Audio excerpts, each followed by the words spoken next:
لبیک اللہم لبیک لبیک لا شریک لک لبیک ان الحمد والنعمت لک والملک لا شریک لک اللهم إني أعوذ بك من الشك والشرك والشفاق والنفاق وسوء الأخلاق وسوء المنظر والمنقلب في المال والأهل والولد اللهم إني أسألك رزاك والجنة وأعوذ بك من سخطك والنار اللهم إني أعوذ بك من فتنة القبر وأعوذ بك من فتنة المحيا والممات۔ یا اللہ میں شک اور شرک سے پناہ مانگتا ہوں اور آپ کے احکام کی نافرمانی سے اور نفاق سے اور برے اخلاق سے اور بری چیزیں دیکھنے سے اور مال اور اہل عیال کے برباد ہونے سے بھی آپ کی پناہ مانگتا ہوں۔ اے اللہ میں آپ کی خوشنودی چاہتا ہوں اور آپ سے جنت کا درخواستگار ہوں اور آپ کی گرفت اور دوزخ کی آگ سے پناہ مانگتا ہوں۔ الہی میں قبر کے عذاب سے اور زندگی اور موت کے فتنوں سے آپ کی پناہ چاہتا ہوں۔ ہدایت رکن یمانی پر پہنچ کر یہ دعا ختم کرے اور آگے بڑھتے ہوئے یہ دعا پڑھے۔ ربنا آتنا في الدنيا حسنة وفي الآخرة حسنة وقنا عذاب النار وأدخلنا الجنة مع الأبرار يا عزيز يا غفار يا رب العالمين۔ یہ دعا ختم کرنے کے بعد بسم اللہ اللہ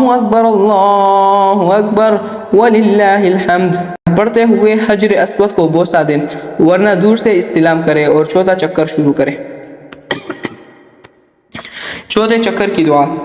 اللهم اجعله حجا مبرورا وسعيا مشكورا وذنبا مغفورا وعملا صالحا مقبولا وتجارة لن تبور يا عالم في الصدور أخرجني يا الله من الظلمات إلى النور اللهم إني أسألك من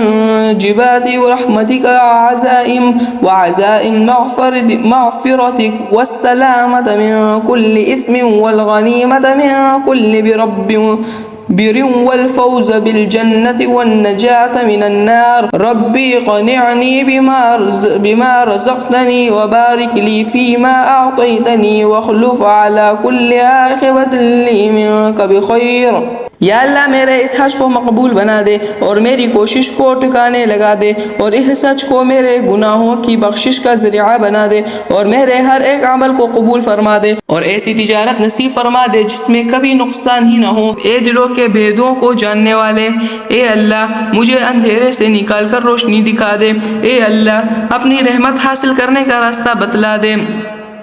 اور بخشش طلب کرنے کا طریقہ اور ہر گناہ سے بچنے رہنے اور نیکی پر ثابت رہنے کی توفیق کا خواہاں اور جنت کے حاصل ہونے اور دوزخ سے نجات پانے کا طلبگار ہوں۔ اے میرے پروردگار آپ مجھے اس روزی پر قناعت کی توفیق عطا فرما دیں اور آپ نے مجھے عطا کی ہے ان میں برکت دیں اور ہر مصیبت و آزمائش کا جو آپ کی طرف سے مجھ پر آئے اچھا بدلہ عطا فرمائے۔ رکن یمانی پر پہنچ کر یہ دعا ختم کرے اور آگے بڑھتے ہوئے یہ دعا پڑھیں